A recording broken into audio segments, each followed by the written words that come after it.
Hi guys, Coach Jackie here, and today we're going to be spending some time talking about the top 8 time sucks. So one of the things that we hear most often as coaches is that there's just not enough time in a day. And you're going to have to pardon all the mosquitoes if I swap out a couple while I'm talking. Anyway, so one of the things that we try to help people with is understanding where they can find more time and reduce stress in their lives. So we're going to cover some of the things that kind of sabotage people as well as cause more stress in your life, which, as we know from some previous conversations or talks, that is not conducive to reaching fat loss or fitness performance goals. So let's start this off. Top 8 time sucks.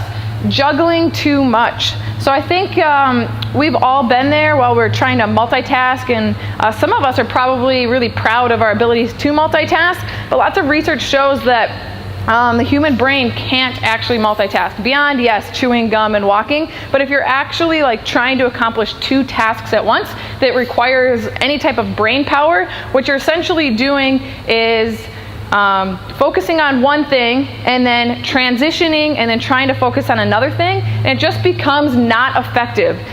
Your brain has to shut down from the one thing that it was focusing on, and then you kind of have to review the information and load back up. And so overall you end up, by trying to multitask, is that you end up spending a lot more time, where if you just spent some dedicated time on each thing. So maybe you set a timer and you spend a dedicated 20 minutes, and it's amazing how if you give yourself a goal to get something done in an allotted amount of time, how you are able to accomplish it. I think if we go back to our college days, we waited to the last minute to write a paper. You have exactly an hour to get it done. It's amazing. Somehow you find a way to get it done. It's kind of the same thing with setting a timer for accomplishing certain tasks. So that's one way that you can save yourself some time throughout the day, is time blocking, and we're going to cover that actually in a separate segment.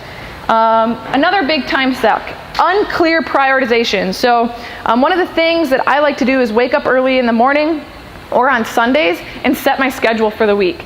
My calendar happens to have a top 3 to-do list for each day. So for me, that does a couple things. One, I feel accomplished for the day if I get those 3 things done. So I'll make my top 3 list of things that I need to get done that day.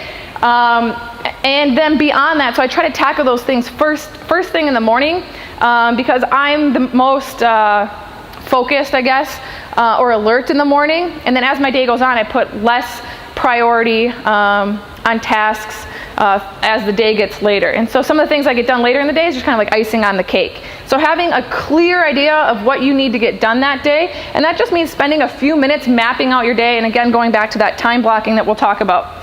Lack of self-care. So for me, I think one of the best things, I know I'm using a lot of references for me, but these are all tips and tricks that I've done that have worked really well. I just started school, and I changed my workout time because I knew that as the day went on that I would not get my workout in, just because thinking of, I have to read this, I have to study anatomy, I have to coach, I have to get to the gym, all these other things would get in the way of taking care of myself. So not only did getting up earlier in the morning and getting my workout done first thing in the morning, I was more sharp in class, I was more alert in class. I also didn't have to stress oh my God, am I going to get my workout in today? That's just something that's really important to me, and I know for some of you that's really important to you as well. So getting and taking care of myself first, getting my workout in first in the morning, and that doesn't necessarily mean you have to do that, but thinking of ways that you can take care of yourself first, because we all know that if you don't take care of yourself, you're not going to be much use to anybody else. So lack of self-care can also be a huge thing for not being as productive throughout the day.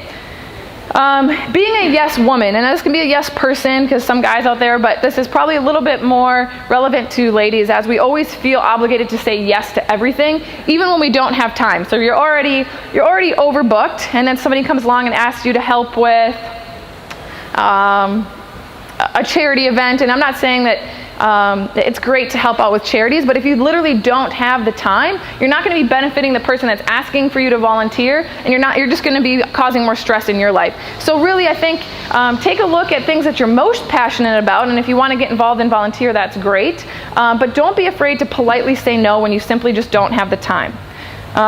The morning rush. So I used to be classic when I used to work at Wells Fargo. I would literally sleep into the last minute, and of course I'd be running out the door and I would spill coffee on my shirt. It's amazing, like when you're in rush, why everything just seems to go wrong. So over the years I've learned just to wake up a lot earlier so that I can start my day off nice and peaceful. I usually sit quietly for 15 to 20 minutes, and that's kind of my time to plan my day.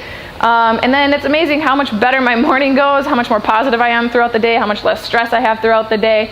So really making sure that in the morning we're not sleeping in and hitting the snooze button 10 times and then trying to run out the door, grab the kids. Everything just becomes a lot more stressful that way, and this is not a good way to start your day, as the rest of your day then will kind of feel like you have anxiety or you're feeling rushed.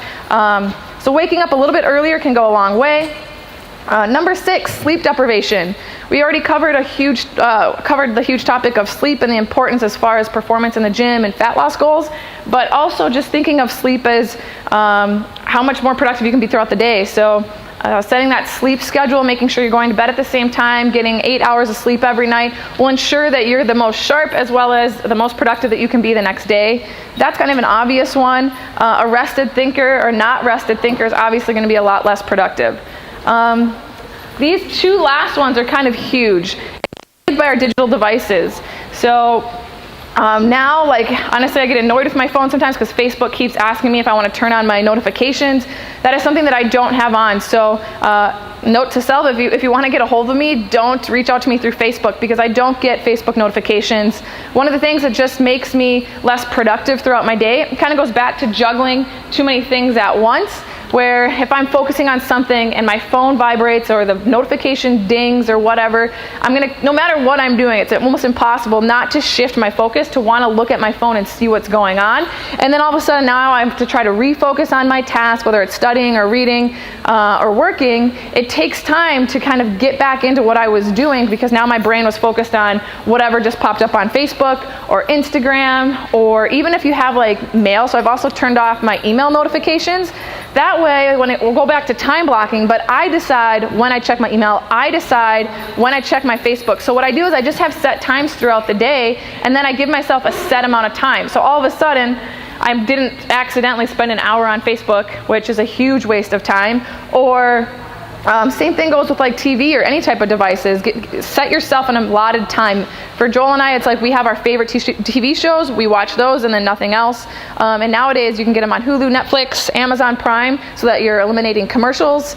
So there's just ways that we can eliminate time sucks. And so one of them is turning notifications off on your phone. That's a huge one.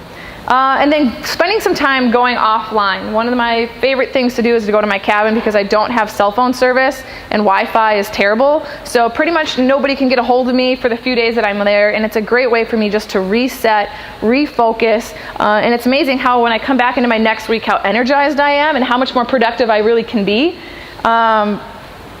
Again, just try doing it. I mean, I know for some of you it might seem like it's an impossible task, but try maybe just going one day without any digital devices. Stay offline, no computers. It might be hard depending on your job, but maybe pick a Saturday or Sunday. I know a few people at the gym have implemented kind of like a no technology Sunday, where we're completely off cell phones, off computers. Definitely worth trying. It's kind of one of the practices that I don't do often enough, to be honest. And every time I do, I come back feeling so much better about my week and so much more re-energized. If you guys have any questions, let me know and start working on some of your time sucks.